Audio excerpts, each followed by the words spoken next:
अब video call के माध्यम से हो रही विद्यालयों की जांच। क्या शिक्षकों को मिलेगा क्लीन चिट? क्या सक्षमता उत्तीर्ण शिक्षक बन गए सरकारी शिक्षक? क्या शिक्षकों को मिलेगा सेवा निरंतरता का लाभ? खबर देखने वाले आप तमाम दर्शक बंधुओं को एसके चौधरी का प्यार भरा नमस्कार और आदाब। दोस्तों, बड़ी खबर और आप सभी के लिए अहम खबर है कि अब शिक्षा विभाग की ओर से एक अलग ही रणनीति का निर्माण कर दिया गया है। उस रणनीति के तहत शिक्षकों की निगरानी अब वीडियो कॉल के माध्यम से एसीएस डॉक्टर एस सिद्धार्थ के द्वारा खुद व खुद किया जा रहा है। अब सवाल उठता है कि क्या शिक्षकों की निगरानी की जा रही है? इसमें शिक्षक अगर सफल हो जाते हैं, शिक्षक अगर वाकई पढ़ाते हुए नजर आते हैं, शिक्षक में किसी भी प्रकार की कमी नहीं पाई जाती है, तो क्या एसीएस डॉक्टर एस सिद्धार्थ इन शिक्षकों को क्लीन चिट दे देंगे? क्या शिक्षकों को सेवा निरंतरता का लाभ दे देंगे? इन तमाम बिंदुओं के ऊपर आज के इस वीडियो में हम चर्चा करेंगे। लेकिन इससे पहले जरूरत है, अगर आप अभी तक हमारे इस चैनल सुसत्य वचन को सब्सक्राइब नहीं किए हैं तो कृपया अभी सब्सक्राइब कीजिए और सच के इस सफर में हमारा समर्थन कीजिए। दोस्तों, एसीएस डॉक्टर एस सिद्धार्थ के द्वारा अचानक ही एक बड़ी पहल की गई है और उस पहल के तहत शिक्षकों की निगरानी वीडियो कॉल के माध्यम से की जा रही है। जो आप स्क्रीन पर देख रहे हैं, एसीएस डॉक्टर एस सिद्धार्थ द्वारा उनके मन में क्या कुछ विचार आता है कि अचानक ही शिक्षकों को कॉल करना शुरू कर देते हैं और शिक्षक विद्यालय में उपस्थित है या फिर नहीं है, विद्यालय में छात्र छात्राएं उपस्थित है या फिर नहीं है, विद्यालय की मरम्मती हुई है या फिर नहीं हुई है, इन तमाम तरह के सवाल खड़े किए जाते हैं। लेकिन यहाँ पर सवाल उठता है कि आखिर अचानक एसीएस डॉक्टर एस सिद्धार्थ के द्वारा ऐसा पहल क्यों शुरू कर दिया गया? आखिर क्या कारण था कि एसीएस डॉक्टर एस सिद्धार्थ इतने गंभीर हो गए? इसका मुख्य कारण है दोस्तों, शिक्षक नेता बंशीधर ब्रजवासी का एमएलसी पद पर विराजमान होना और शिक्षकों की एकता ने शिक्षा विभाग में किरकिरी पैदा कर दी है। शिक्षा विभाग को लगता था कि शिक्षक एकता कभी भी संभव नहीं है, शिक्षकों में एकता है ही नहीं, इसलिए जैसे हम चाहे वैसे फोड़ कर एक दूसरे पर राज कर सकते हैं। क्योंकि दोस्तों, जब एमएलसी चुनाव का नतीजा आया, जब ब्रजवासी की जीत हो गई, उसके बाद माननीय शिक्षा मंत्री डॉक्टर सुनील कुमार के द्वारा यह बयान दिया गया कि जदयू इस पर विश्लेषण करेगी, जदयू इसकी समीक्षा करेगी कि आखिर उपचुनाव में जदयू की हार क्यों हुई है। दोस्तों, समीक्षा करना बिल्कुल लाजमी है और समीक्षा होनी भी चाहिए। सभी राजनीतिक दल किसी भी चुनाव में हुए हार पर समीक्षा अवश्य करती है, लेकिन समीक्षा करने का दायित्व किसके ऊपर होता है? वह आला कमान के ऊपर होता है। जदयू के प्रदेश अध्यक्ष इसका बयान दे सकते थे कि हम इसकी समीक्षा करेंगे, जदयू के राष्ट्रीय अध्यक्ष इसका बयान दे सकते थे कि हम इसकी समीक्षा करेंगे, और दूसरी तरफ शिक्षा मंत्री डॉक्टर सुनील कुमार के द्वारा यह बयान दिया जाता है कि तिरहुत स्नातक उपचुनाव में जदयू की हार क्यों हुई है, इसकी हम समीक्षा करेंगे। यानी सीधा सीधा उनका इशारा था कि शिक्षकों ने हमारी जदयू को परास्त किया है, हमारी जदयू को आईना दिखाया है, इसके लिए हम समीक्षा करेंगे और शिक्षकों पर नकेल कसेंगे। लेकिन शायद शिक्षा मंत्री ये भूल गए कि चुनाव जीतते ही बंशीधर ब्रजवासी ने एक बड़ा बयान काउंटिंग स्थल पर मौजूद डीएम के समक्ष ही दे डाली थी। उन्होंने कहा था कि हमारा सबसे पहला कार्य होगा, मुजफ्फरपुर जिला शिक्षा पदाधिकारी द्वारा शिक्षा विभाग में 25 करोड़ रुपए की लूट की गई है, हम सबसे पहले इसके लिए अनशन करेंगे। उसके बाद मुजफ्फरपुर जिलाधिकारी महोदय के द्वारा कहा गया था कि ऐसी बात नहीं है, इतनी की तो योजना ही नहीं थी। तब बंशीधर ब्रजवासी ने कहा था कि शायद आपको गुमराह किया गया हो, यह 105 से 106 करोड़ की योजना थी, जिसमें 25 करोड़ का गबन जिला शिक्षा पदाधिकारी मुजफ्फरपुर के द्वारा किया गया था। बंशीधर ब्रजवासी ने आरोप लगाया कि ढेर सारे हेडमास्टर्स हैं जिनका फर्जी मुहर बना दिया गया, जिनका फर्जी हस्ताक्षर कर दिया गया और बिल को पास कर दिया गया।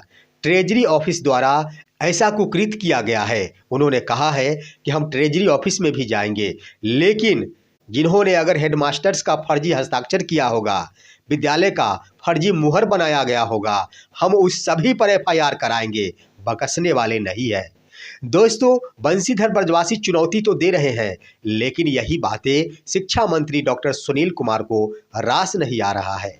उसी का नतीजा है कि एसीएस डॉक्टर एस सिद्धार्थ के द्वारा अचानक ही यह रणनीति बना ली जाती है कि वीडियो कॉल के माध्यम से विद्यालयों का हम औचक निरीक्षण करेंगे, शिक्षक विद्यालय में उपस्थित है या फिर नहीं है, इसकी हम जांच करेंगे। दोस्तों, यह प्रक्रिया भी अपनाई जानी थी और मैंने इसके संबंध में एक खबर भी चलाई थी। यह प्रक्रिया जनवरी से शुरू होने वाली थी और शिक्षा विभाग द्वारा यह आदेश दिया गया था कि जनवरी 2025 से बिहार के प्रत्येक जिलों के लिए एक जिले के 100 विद्यालयों का वीडियो कॉल के माध्यम से निरीक्षण प्रतिदिन किया जाएगा। यह पूर्व से निर्धारित कार्यक्रम था कि जनवरी 2025 से यह प्रक्रिया अपनाई जाएगी और प्रतिदिन 100 विद्यालयों का अनुसरण किया जाएगा वीडियो कॉल के माध्यम से, और वो भी पहले से गिने चुने विद्यालय नहीं रहेंगे।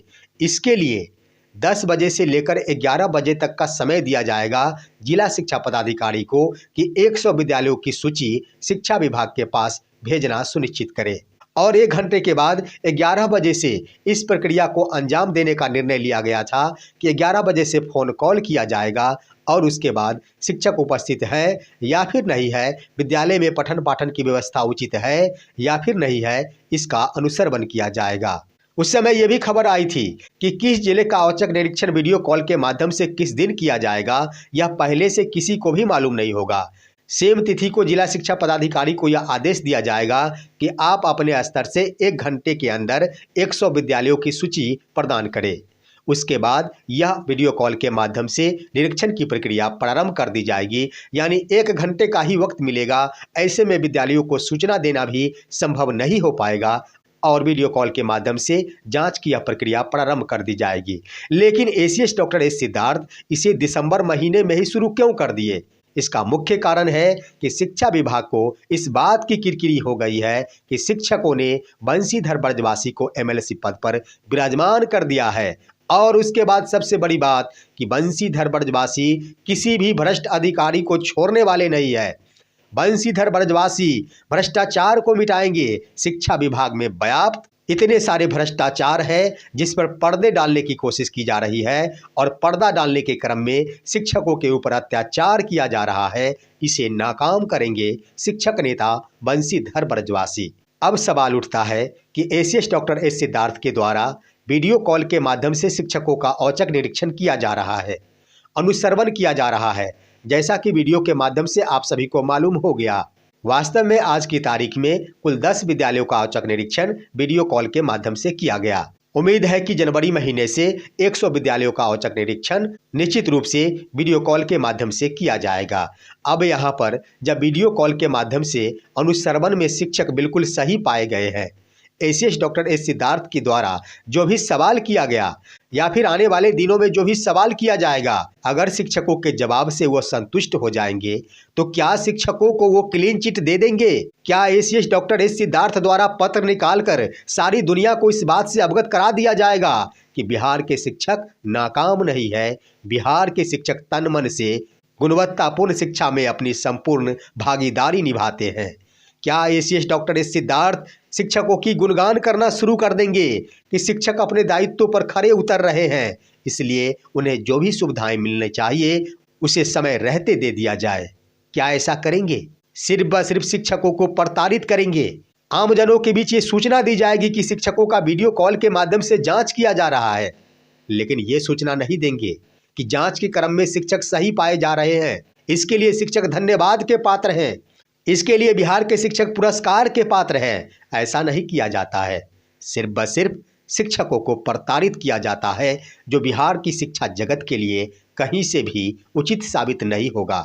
दोस्तों, एक बात मैं कहना चाहूँगा कि एसीएस डॉक्टर एस सिद्धार्थ चाहे जिस भी नीतियों का पालन कर ले, जिनको पढ़ाना होगा वो पढ़ाएंगे ही, जिन्हें नहीं पढ़ाना होगा वो कदापि नहीं पढ़ाएंगे। इसके लिए ज़रूरत है शिक्षकों को आत्मविश्वास से परिपूर्ण किया जाए, शिक्षकों में वो विश्वास उत्पन्न किया जाए कि शिक्षा विभाग आपके साथ है, शिक्षा विभाग आपकी समस्याओं पर हमेशा ही गंभीर है, शिक्षा विभाग अपने शिक्षकों को हमेशा ही ख्याल रखती है। ये भावनाएं जिस दिन शिक्षकों के मन में उत्पन्न हो जाएगी, वाकई दावे के साथ मैं कहता हूं कि वीडियो कॉल के माध्यम से अनुसरण की आवश्यकता नहीं पड़ेगी, पदाधिकारियों के माध्यम से औचक निरीक्षण की आवश्यकता नहीं पड़ेगी। शिक्षक स्वयं जिम्मेदार हो जाएंगे, शिक्षक स्वयं अपने कर्तव्य को पहचान लेंगे। लेकिन ज़रूरत है शिक्षकों में वो विश्वास उत्पन्न करने की जिससे शिक्षक संतुष्ट हो जाए कि वास्तव में हम शिक्षा विभाग के कर्मी हैं और शिक्षा विभाग द्वारा हमें दरकिनार नहीं किया जा रहा है, हमारी उपेक्षा नहीं की जा रही है। लेकिन शिक्षा विभाग ध्यान देती नहीं। शिक्षकों को सक्षमता परीक्षा दिए 9 महीने गुजर गए, उनके द्वारा राजकर्मी के दर्जे की मांग की जा रही है, सेवा निरंतरता देने की मांग की जा रही है और शिक्षा विभाग पात पात खेल रही है। कभी शिक्षकों को उस ओर घुमा देती है तो कभी शिक्षकों को इस ओर घुमा देती है। आखिर क्यों? क्या शिक्षकों का विश्वास इससे पैदा होगा? उधर दोस्तों समाचार भी प्रकाशित होती है।